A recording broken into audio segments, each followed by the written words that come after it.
आज आपण करणार आहोत बहुगुणी आवळा त्याची चटणी.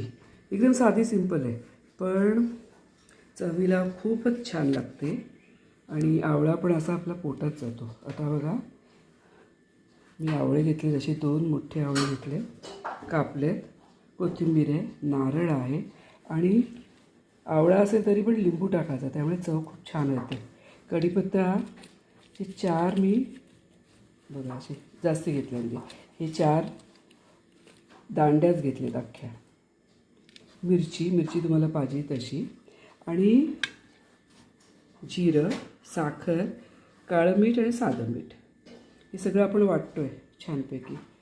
ही नक्की तुम्ही करून बघा.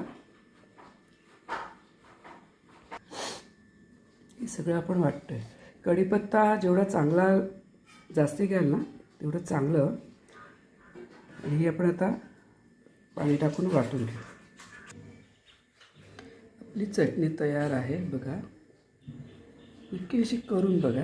बघत राहा सासबहू नोकझोक रेसिपीज. लाईक शेअर करायला विसरू नका.